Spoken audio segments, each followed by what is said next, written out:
Muy buenas noches, amados hermanos. Damos gracias a Dios por otra oportunidad de adentrarnos a nuestro curso Evidencias Cristianas e Históricas con nuestra lección número 8, el trilema. Decíamos la semana pasada y la anterior que el trilema es un término que no se utiliza muy frecuentemente. Generalmente las personas enfrentan dilemas, dos opciones que son igualmente comprometedoras, ¿no? Son dos acciones, dos decisiones que si tomas una o tomas la otra, tienes que estar muy claro, ¿no?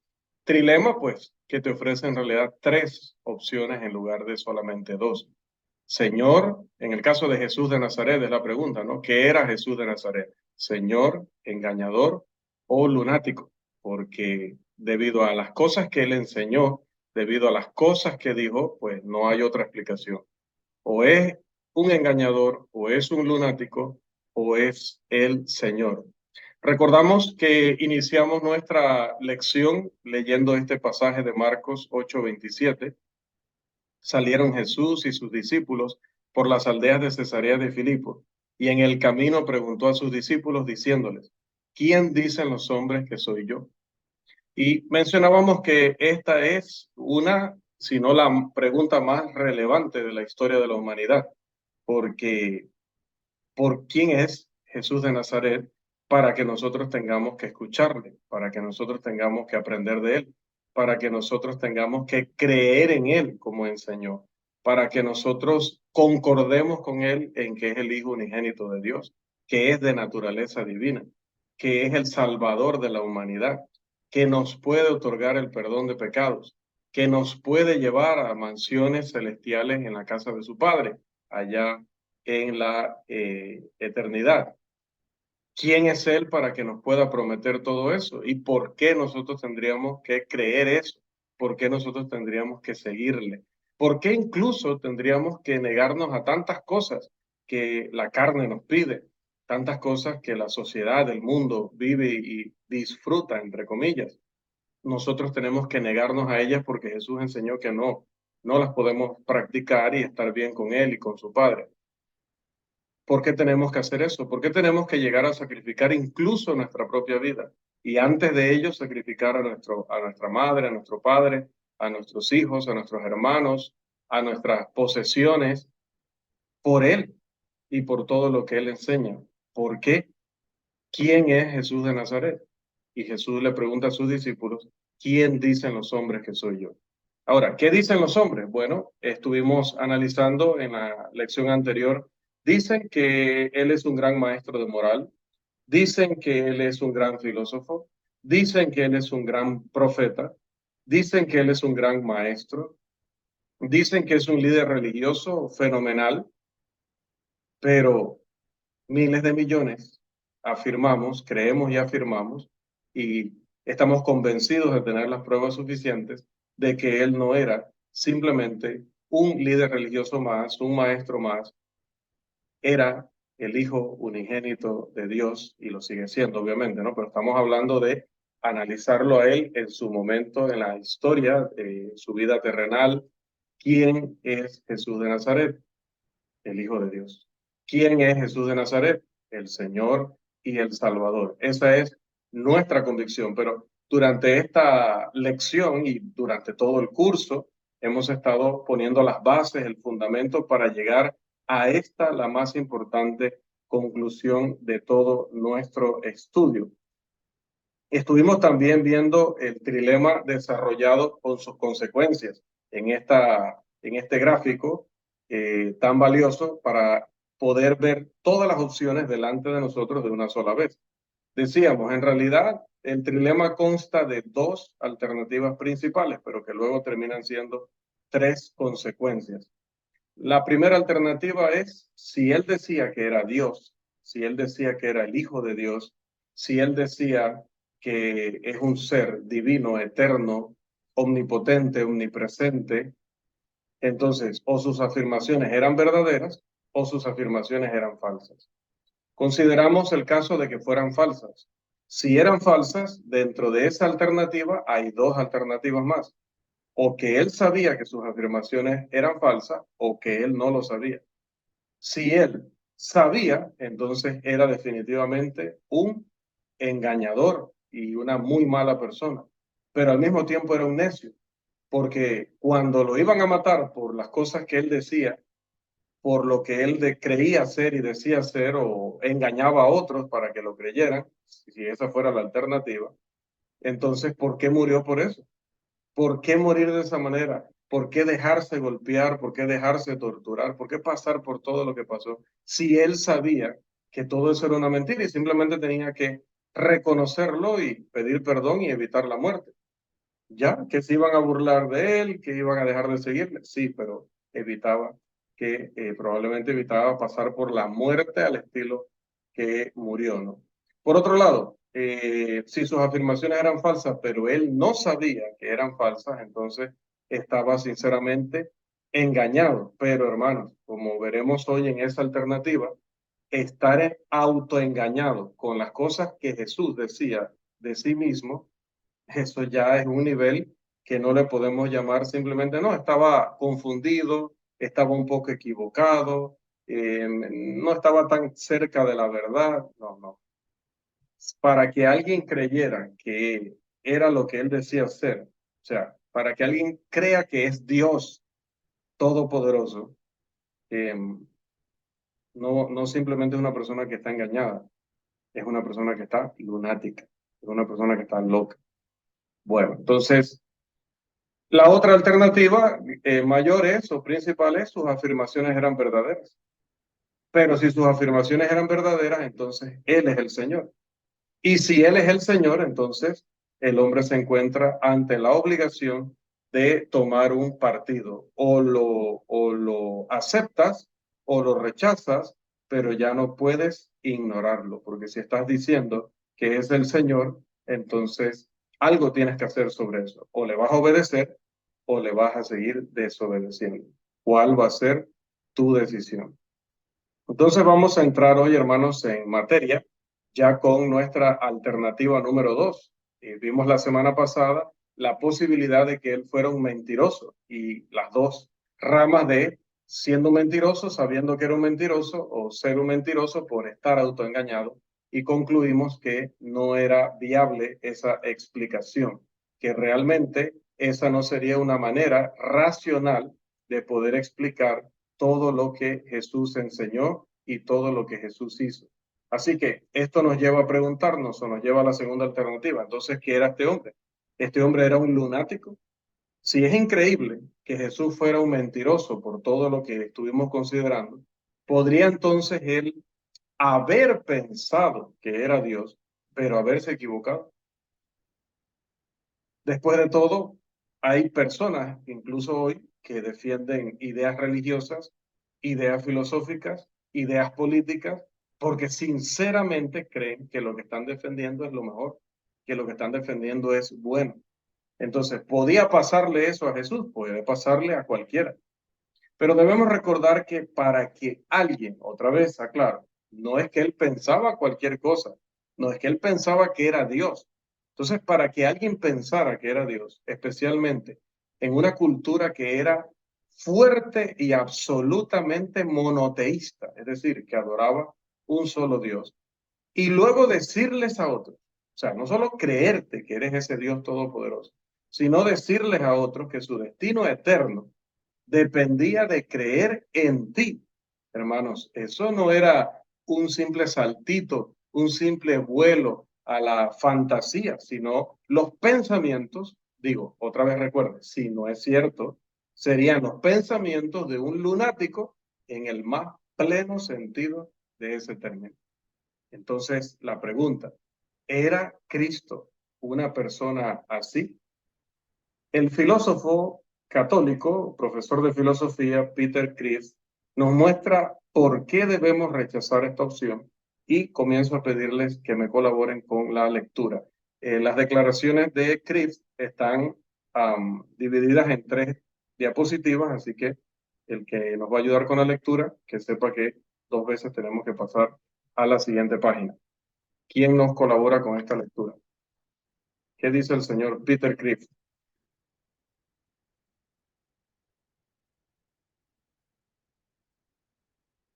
¿Alguien? tenga El, acceso. Hermano Irving. el profesor de filosofía, Peter Criff, nos muestra por qué debemos rechazar esta opción. Una medida de locura es el tamaño de la brecha entre lo que uno cree que es y lo que realmente uno es. Si yo creo que soy el filósofo más grande del mundo, soy solamente un necio arrogante. Si yo creo que soy Napoleón, probablemente esté sobre el límite. Si creo que soy una mariposa, estoy plenamente navegando lejos de las playas de la cordura. Pero si yo creo que soy Dios, soy aún más demente porque la brecha entre algo finito y el infinito, Dios es aún más grande. Dos cosas finitas cualquiera, aún aquello. Perdón, hermano Irving, ahí me faltó una frase. La anterior debe terminar así. Y la brecha entre algo finito y el infinito Dios es aún más grande que entre dos cosas finitas cualquiera. Ahora sí, disculpe. Aún aquella entre un ser humano y una mariposa. Entonces, ¿por qué no era Jesús un mentiroso o un lunático? Casi nadie que haya leído los evangelios puede considerar honesta y seriamente esa opción. El sentido común, la prudencia, la sabiduría humana y y el atractivo de Jesús emergen de los evangelios con una fuerza inevitable para cualquiera, salvo el lector más endurecido y prejuiciado. Compare a Jesús con los mentirosos o con los lunáticos como el moribundo, creo que dice allí, hermano. Sí, moribundo. Es que tapa la imagen. Yo, Moribundo,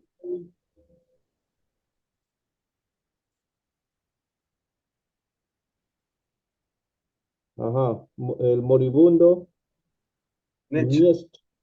Nietzsche. Jesús, Mm. Jesús tiene en abundancia precisamente las tres cualidades que evidentemente le faltan a los mentirosos y lunáticos. Uno, su sabiduría práctica, la habilidad para leer el corazón humano.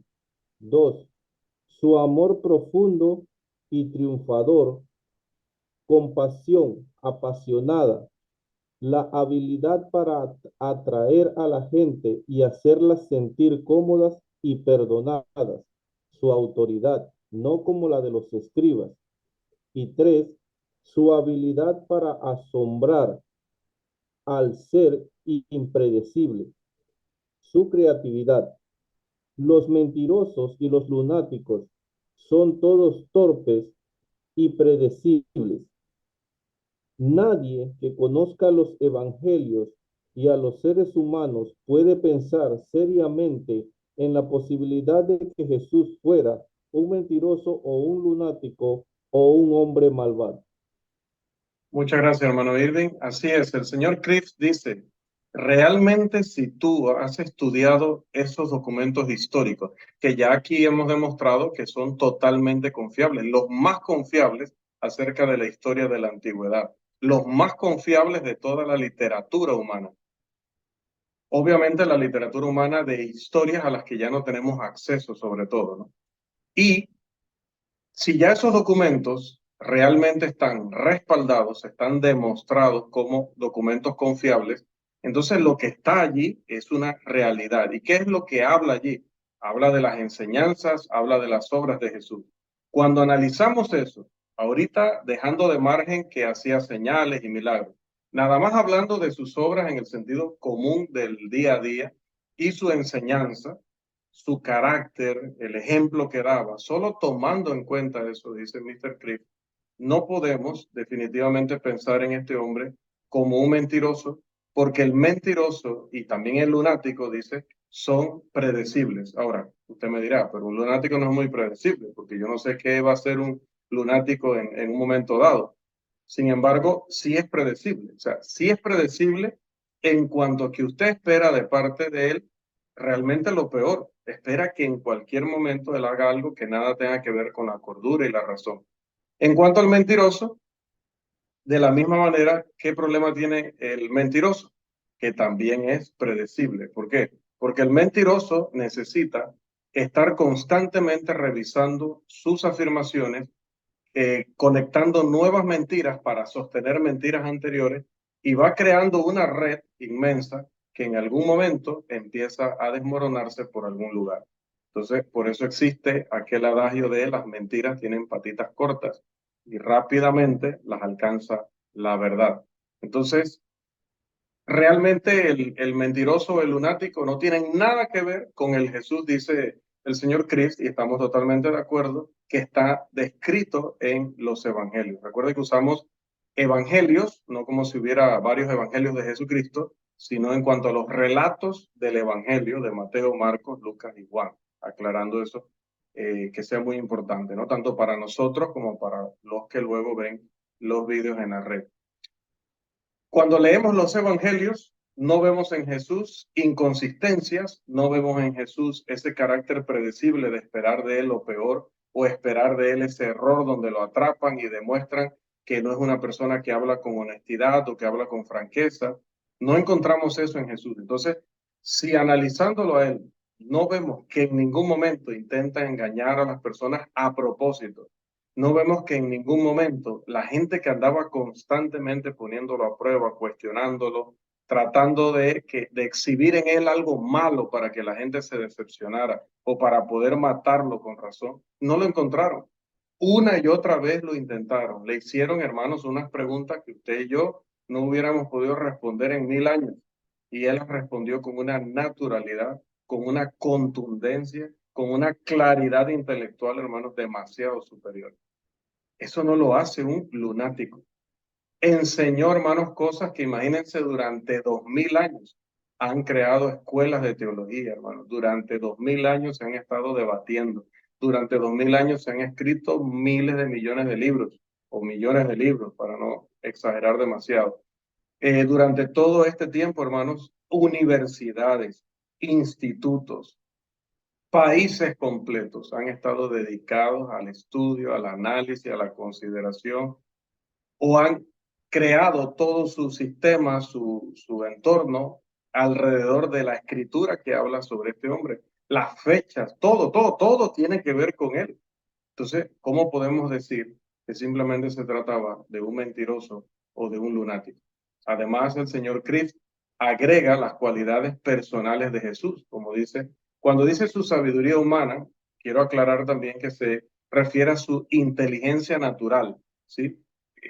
No se me ponga demasiado espiritual en un estudio donde primordialmente estamos analizando evidencia de manera científica, es decir, estamos viendo la inteligencia de Jesús en cuanto a si él de pronto estaba dando un discurso y como Joe Biden de pronto se queda viendo al vacío y le da la mano a alguien que no está allí. Usted ha visto que el presidente de los Estados Unidos, el flamante presidente de los Estados Unidos, que tanto advertimos que iba a ser una marioneta de poderes izquierdistas, socialistas, progresistas, dicen ellos, eh, como defensor de mucha de la ala liberal de la política y de la ala más satánica, más diabólica, pues efectivamente el caballero ha sido eso, ha sido un desastre como presidente.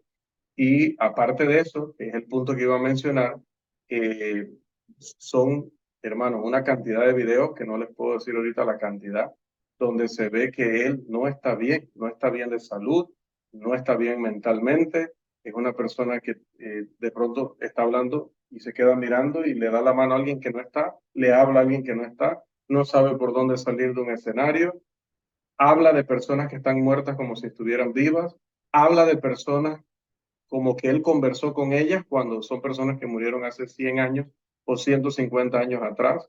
Dice que su propio hijo murió por un motivo cuando todos saben que su hijo murió por otra situación. Entonces, si esa no es una persona que está con problemas mentales o problemas de Alzheimer o algo similar, pues hermano, definitivamente entonces la ciencia no sabe nada sobre este tipo de enfermedades. Pero es evidente que el caballero está mal y que solamente ha sido puesto ahí porque a través de su vicepresidenta es que se está gestionando y haciendo todo lo que la agenda liberal y la agenda diabólica necesitaba, ¿no? Así que cuando hablamos de una persona que tiene una inteligencia humana promedio, normal, natural, no hablamos de una persona que se comporta como él. En el caso de él hay un deterioro, en el caso de él hay un daño cerebral, un daño mental, psicológico, el que pueda hacer, que habría que obviamente someterlo a los estudios correspondientes para determinar cuál es su problema, pero de que tiene un problema muy, muy serio. Entonces, si Jesús fuera este tipo de persona, en el tiempo que Jesús estuvo compartiendo con los hombres, en el tiempo que estuvo enseñando, en el tiempo que lo pusieron a prueba, que lo presionaron tantas veces, incluso en el juicio, incluso clavado a la cruz, agonizando, hermano, ¿usted cree que alguien no hubiera estallado, hermano, en una crisis psicótica? Se hubiera revelado de una manera, hermano, como un animal, como una bestia, en el momento que lo empezaron a golpear como lo golpearon, en el momento que ese látigo iba arrancando tiras de piel de su espalda, dejándole al descubierto sus huesos, sus músculos, en el momento, hermano, que le golpeaban en la cara, lo escupían, que le enterraron esas espinas con aquella corona en su cuero cabelludo, en el momento que le atraviesan con esos clavos de 5 pulgadas mínimo, a la cruz, o sea, una persona que no está bien psicológicamente no va a reaccionar en ese momento. O una persona que está sufriendo todo eso porque es un mentiroso, no va a reaccionar. Por favor, hermano, por favor, es definitivamente inaceptable, como dice Chris. Nadie que conozca la narración de la vida de Jesús y conozca por otro lado a los seres humanos cuando están en una de estas dos condiciones, puede seria y honestamente decir, ah, Jesús era de una de esas dos categorías. No, definitivamente que no. Y por eso es que nosotros estamos, como dije, tomando en cuenta estas teorías, no porque tengan realmente valor, sino porque es interesante analizarlas, porque hay incrédulos, hay escépticos que aún las mencionan por allí, aunque están bastante desacreditadas. Otro testimonio que también tenemos interesante acerca de el análisis de la persona de Jesús para saber si él era un hombre común, para saber si él era un mentiroso, para saber si él estaba loco, pues vamos a las mentes más brillantes de la historia y hablamos de un estratega como lo era Napoleón Bonaparte, este cuasi emperador francés que era un genio, definitivamente, como lo demuestra la historia, y que él, como un genio de la humanidad, analiza la vida de Jesús y él mismo, como vamos a ver en sus declaraciones, tiene palabras para Jesús que siguen confirmando lo que nosotros también hemos visto en las páginas de la Escritura. Vamos por favor a hacer esta lectura también, a ver quién nos colabora con esta declaración del famoso Napoleón Bonaparte acerca de Jesús de Nazaret. ¿Quién nos ayuda, por favor? Podemos ir directamente a las declaraciones entre comillas. Y también está dividida en varias diapositivas.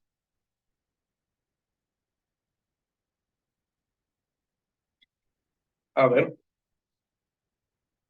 si no leo yo, ¿no? El tiempo es oro. Dice Napoleón, yo conozco a los seres humanos y les digo que Jesucristo no es un hombre. La mente superficial ve un parecido entre Cristo y los fundadores de los imperios y los dioses de otras religiones. Ese parecido no existe. Entre el cristianismo y cualquier otra religión hay una distancia infinita. Todo en Cristo me asombra, su espíritu me maravilla y él me confunde. Entre él y cualquier otro hombre en el mundo u otro en el mundo, no hay un término posible de comparación. Ciertamente, él es un ser por sí mismo.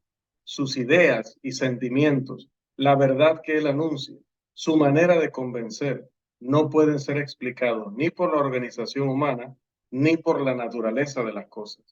Cuanto más cerca estoy, más cuidadosamente lo examino. Todo está por encima de mí.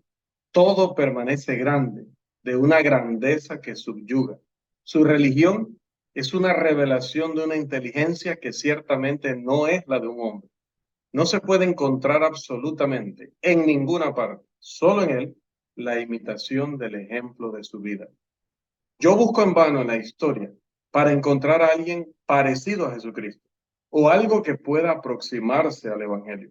Ni la historia, ni la humanidad, ni las edades, ni la naturaleza me ofrecen algo con lo cual pueda compararlo o explicarlo. Aquí todo es extraordinario. Bien, cuando Napoleón dice me confunde, voy a aclarar porque a veces en Latinoamérica utilizamos esa expresión en un sentido negativo, ¿no? Esta persona no se sabe explicar o esta persona me está tratando de engañar, me está tratando de marear, decimos acá en Panamá. Pero cuando dice me confunde es que no puedo explicarlo, o sea, yo lo escucho a él, lo analizo y basado en mi experiencia sobre los seres humanos, no lo puedo explicar. Humanamente no puedo explicar a Jesús. Entonces, definitivamente, dice Napoleón, tiene que ser más que un hombre. Aparte dice, la grandeza de su religión, la grandeza de su enseñanza es algo que te somete, algo que tú dices, es que no se puede inventar, no se puede crear, no se puede articular una religión mejor que esta, enseñanzas superiores a esta. No se puede. Y no se puede encontrar, como dice él, en ninguna cosa, en la creación, en la experiencia del hombre, en la misma naturaleza. Nada que se pueda comparar con Jesús ni con la religión. Aquí todo dice es extraordinario. Ahora, nosotros, otra vez, voy a explicar. Extraordinario, nosotros lo utilizamos más como un elogio, ¿no? Decir, oye, este trabajo quedó extraordinario. Esta recompensa extraordinaria. Pero aquí extraordinario está en el contexto de está más allá de lo conocido, de lo común, de lo que todo el mundo conoce, de lo normal. No, esto es algo sobrenatural. Esto es algo que va mucho más allá de lo que conocemos y de lo que en nuestra experiencia nosotros podemos decir que es cómo es el hombre, cómo es la mentalidad, la sabiduría, la capacidad, la inteligencia de un ser humano cualquiera, ¿no? Si es que, otra vez digo, si es que Cristo fuera simplemente un hombre. Así que tenemos que rechazar contundentemente la teoría del lunático como una explicación completamente insatisfactoria de la identidad de Jesús de Nazaret. Esa acusación que han querido levantar algunos desde el primer siglo, porque incluso sus hermanos, hablo de los hijos de José y María, llegaron a pensar en algún momento que él estaba loco, que estaba quizás autoengañado, pero eso no se le puede atribuir a Jesús, porque ¿dónde podemos encontrar las huellas de un loco, las huellas de un desequilibrado en su historia? ¿Dónde podemos detectar eso si lo que detectamos es una autoridad tranquila a la hora de enseñar, una autoridad serena a la hora de dar mandamientos, a la hora de orientar a los hombres? ¿Cómo podemos decir que estamos hablando con un lunático si es una persona que demostró un espíritu suave, tierno, práctico, que buscaba el beneficio, que buscaba el bienestar de los demás? ¿Cómo, hermanos, podemos decir que era un loco, que era un lunático, si su lenguaje era simple, entendible, era brillante, pero al mismo tiempo, como estamos viendo en el curso de doctrina del matrimonio, al mismo tiempo estaba diseñado para que el hombre lo entendiera perfectamente y construyera a partir de ahí la doctrina y se escribieran libros, se escribieran sermones, se escribieran clases a millones sobre estas palabras y sobre estas enseñanzas. ¿Dónde vamos a encontrar locura en Jesús, hermano? En su conocimiento de la naturaleza humana al punto de que le hablaba de esa forma tan acertada, penetrante, clara y franca a sus compatriotas, a sus mismos discípulos, hermano. ¿Dónde vamos a encontrar locura en Jesús? En el hecho de que él afirmaba tener poder en el mundo futuro y que siempre hacía que los hombres se enfocaran no en la tierra, sino en el cielo. Hermanos, sí lo dijo porque, como vamos a ver al final, él estaba totalmente convencido de que tenía la evidencia a favor. Como diría luego el apóstol Juan al cerrar la redacción del Evangelio, según ese mismo apóstol, según le reveló el Espíritu Santo a este apóstol, podríamos escribir muchísimas cosas, pero las obras de Jesús, las enseñanzas de Jesús, son evidentes, demuestran que verdaderamente era quien decía ser. No vemos en Jesús en ningún momento una desviación mental, no vemos en Jesús un desequilibrio, no vemos en Jesús una salida de tono, no se distinguía por otra cosa que la calma, que el control de sí mismo, y eso precisamente resaltaba toda su personalidad y atraía a miles de personas a escucharlo y a seguirle, hermanos. Señáleme, si usted puede, un momento en que Jesús haya empezado a hablar algo y que la gente haya dicho, oye, este hombre de qué está hablando, perdió totalmente la cordura, que no fueran sus enemigos, que obviamente lo hacían de una manera despectiva y que llegaron a decirle incluso que tenía demonio, ¿no? Era otra forma también de decir que estaba loco, pero en todo lo demás no podemos encontrar eso. Encontramos su benevolencia, encontramos su preocupación sincera por los demás, su profunda compasión. Él nunca, hermano, pierde el control de sí mismo, nunca pierde esa ternura y esa simpatía, esa misericordia o compasión hacia los demás. Nunca estuvo apurado, hermanos, con la desesperación o la angustia de una persona que ha perdido el control de la situación, que no sabe qué va a hacer, que no tiene rumbo, como le pasaría a una persona que estaría mal de la cabeza. Pero más bien hizo el bien, como dice el apóstol Pedro allá en Hechos capítulo 10, hizo el bien con la tranquilidad y la constancia que marca el corazón de Dios, que marca la forma en que esperaríamos que actúe alguien que es precisamente la representación exacta, la imagen misma del Dios Todopoderoso que hace salir su sol sobre buenos y malos y hace llover sobre injustos o sobre justos e injustos. Entonces, viene la pregunta, ¿está esa clase de intelecto claro como el cielo, hermano, fuerte como el aire de una montaña, agudo, penetrante como una espada, plenamente sano siempre, plenamente vigoroso, siempre listo, siempre preparado, siempre al punto, siempre acertado? ¿Estaba sujeto a un engaño tan serio como creerse algo sobrenatural, un ser sobrenatural y no serlo? Hermano, lo ridículo es llegar a pensar algo así de una persona con todo lo que Jesús había demostrado.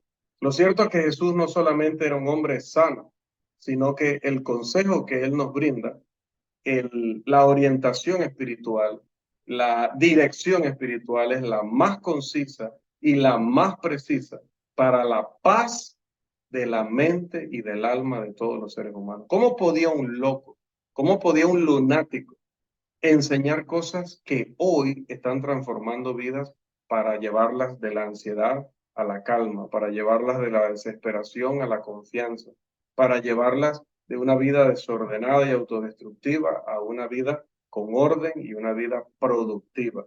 Hermanos, si usted tomara la suma total de todos los artículos autoritativos que hayan sido escritos por los psicólogos y psiquiatras más calificados sobre el tema de la salud mental, si usted los combinara, los refinara y editara, si se quedara solamente con la carne y dejara fuera la salsa, y si usted tuviera esos bocados no adulterados de puro conocimiento científico, expresado en una forma concisa por el más capaz de los poetas que existan hoy en la tierra, solo tendría un resumen deficiente incompleto, no contundente de lo que ya Jesús enseñó en el Sermón del Monte o de la montaña.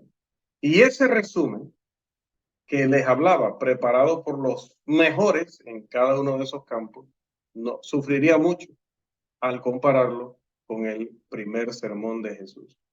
Por casi 2000 años, amados hermanos, el mundo cristiano ha estado sosteniendo en sus manos la respuesta total a sus anhelos. Esos anhelos incansables, esos anhelos infructíferos que ha tenido desde siempre el hombre. Allí descansa el modelo para la vida humana exitosa, con optimismo, salud mental y contentamiento. Como dijo él, mirad las aves del cielo, mirad los lirios del campo, busquen primeramente el reino de Dios y verán cómo todo esto va a ser añadido. Y va tocando cada aspecto de la vida humana. Y si usted solo practicara eso que enseña en el capítulo 5, capítulo 6 y capítulo 7 de Mateo, jamás podría ser un hombre con problemas psicológicos, psiquiátricos irresolubles. Entonces, ¿cómo podría alguien, otra vez, que está loco, cómo podría un lunático, cómo podría una persona desequilibrada producir un contenido como este? Entonces, es muy grande la dificultad histórica para dar cualquier explicación que no sea más difícil que la explicación que da la religión cristiana para la vida, para las enseñanzas y para la influencia de ese personaje histórico llamado Jesús de Nazaret. La discrepancia entre la profundidad, la sanidad y la sagacidad, la inteligencia, la perspicacia de la enseñanza moral de Jesús y la locura que sería afirmar dentro de todo eso, tan bueno, tan virtuoso, tan maravilloso en la vida y enseñanza de Jesús, pero luego afirmar, soy Dios Todopoderoso, hermano, no coincide, a menos que realmente, hermano, sea Dios. Entonces, la explicación que ha dado el cristianismo es siempre la explicación más racional, la más clara, la que está mejor argumentada y mejor sostenida. Por lo tanto, las hipótesis no cristianas continúan apareciendo y desapareciendo, porque los seres humanos, al enfrentarse a Jesús, no pueden sino concluir lo que vemos ahora en nuestras pantallas. La opción número 3, y con la que concluiríamos esta sección de nuestro curso, que Él es el Señor. ¿Qué dice Mateo 16:16? Respondiendo Simón Pedro dijo, tú eres el Cristo, el Hijo del Dios viviente. ¿Qué dice Juan 11:27? Le dijo, sí Señor, yo he creído que tú eres el Cristo, el Hijo de Dios, que has venido al mundo. ¿Qué dice Juan 20:28? Entonces Tomás respondió y le dijo, Señor mío y Dios mío. ¿Y qué dice Marcos 1:1? Que escribía sobre el principio del Evangelio de Jesucristo, Hijo de Dios. ¿Y qué dice Hebreos 1:3? Hablando de Jesús, que Él es el resplandor de su gloria, la del Padre, y la imagen misma de su sustancia, y quien sustenta todas las cosas con la palabra de su poder, habiendo efectuado la purificación de nuestros pecados por medio de sí mismo, se sentó a la diestra de la majestad en las alturas. Disculpen. Entonces, otros autoproclamados dioses y salvadores han venido y se han ido del escenario de la historia. Pero en cambio Jesús está aquí, permanece por encima de todos ellos, hermanos, citando a un historiador como es el señor Arnold Toynbee, que escribió un ensayo científico o una investigación científica en un libro llamado El estudio de la historia. Cuando él empezó a buscar en la historia de la humanidad entre los personajes destacados, aquellos a quienes la humanidad veía como redentores, como salvadores, tanto en la mitología como entre héroes militares, héroes en cuanto a la sabiduría como los filósofos, héroes en cuanto a la ciencia, etcétera, ¿no? Comparándolos a todos. él concluye lo que tenemos en pantalla. Dice el señor Toynbee, cuando comenzamos esta investigación, él lo va a decir un poco poético, ¿no? Luego lo voy a resumir. Cuando comenzamos esta investigación, nos hallamos moviéndonos en medio de un ejército poderoso en marcha. Se refiere, recuerden, a todos los profetas, maestros, líderes que la humanidad los ha considerado salvadores o redentores, para ver si alguno de ellos eh, compitiendo con Jesús de Nazaret resiste la comparación. Entonces dice, nos estábamos moviendo de un ejército, en medio de un ejército poderoso en marcha. Pero a medida que hemos avanzado en nuestro camino, los marchantes, compañía por compañía, han ido abandonando la carrera. Los primeros en fracasar fueron los militares. Luego los arcaístas. Arcaístas se refiere a los que están clavados en el pasado. Luego los futuristas, que son todo lo contrario. Luego los filósofos, hasta que no quedaron más competidores humanos en carrera.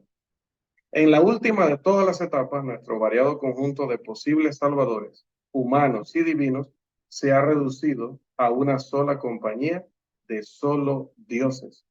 Y ahora el esfuerzo ha estado probando el poder restante de estos últimos corredores que quedan, a pesar de su fortaleza sobrehumana. En la prueba final de la muerte, pocos, aún de estos dioses como posibles salvadores, se han atrevido a poner su título a prueba, zambulléndose en el río congelado. Y ahora, mientras estamos observando con nuestros ojos fijos en la orilla lejana, una sola figura se levanta del diluvio y llena directamente todo el horizonte. Es el Salvador. Y dice la escritura en Isaías 53, 10 parte B y 11 parte A, y la voluntad de Jehová será en su mano prosperada, verá el fruto de la aflicción de su alma y quedará satisfecho. Cuando dice él que va comparando a líderes militares, a filósofos, a aquellos del pasado, a aquellos futuristas y no alcanzan a compararse con Jesús, al final solo le queda quién, bueno, Zeus, eh, Júpiter, en el caso de los romanos, ¿no? Y bueno, la cantidad de dioses que podríamos mencionar de unas religiones y de otras. Y dice, bueno, voy a ver si estos dan el ejemplo, si dan el mejor ejemplo moral, si estos dan el mejor ejemplo de amor, si estos dan el mejor ejemplo de sabiduría. Y dice, la verdad es que ni siquiera se han atrevido a poner su título a prueba de dioses, zambulléndose en el río congelado. ¿Saben cuál es el río congelado? Cuando nos dicen que ya estamos fríos, pero fríos permanentemente, ¿no? Ninguno de estos dioses, dice, se ha atrevido a hacerse hombre y morir y luego decir, y aunque muera, voy a resucitar. Ninguno. El único que se levanta de ese diluvio que se lleva a todos los hombres fue Jesús de Nazaret. Y definitivamente que aunque sufrió, aunque padeció, pues luego se levantó con poder y vio entonces el fruto de su alma. Entonces, amados, si esto es así, su decisión en cuanto a quién es Jesucristo para usted, como decíamos al principio, no debe ser un ejercicio intelectual nada más. No puede colocar a Jesús en la estantería al lado de los maestros morales que ha habido en la historia, porque esa no es una opción válida. Él es o un mentiroso, o es un lunático, o es el Señor. Usted debe hacer una elección. Dice Juan 20:31, pero estas cosas han sido escritas para que creáis que Jesús es el Cristo, el Hijo de Dios. Y lo más importante, para que creyendo tengáis vida en su nombre. Así que la evidencia está claramente a favor de Jesús como Señor. Pero ya sabemos, hay algunos que rechazan la evidencia clara debido a las implicaciones morales que están involucradas. En la consideración indicada antes de Jesús como mentiroso, lunático o señor, para que alguien pueda tomar la opción real, tiene que ser una persona moralmente honesta y de esas ya no quedan muchos. Entonces, cuando se presenta el trilema, las personas eligen a la carta la explicación que más les conviene. No porque la evidencia les favorezca, sino porque de aceptar la realidad, recuerden que volvemos a la gráfica que habíamos presentado y es, si Él es el Señor, entonces usted puede aceptarlo o usted puede rechazarlo con las consecuencias que eso va a tener. Así que, amados hermanos, definitivamente concluimos que, vista la evidencia, considerados los hechos, Jesús no es un engañador, no es un lunático, es el Señor. Hasta aquí nuestra lección número 8, el trilema Señor, engañador o lunático, respecto a la persona de Jesús de Nazaret, en nuestro curso de Evidencias Cristianas Históricas.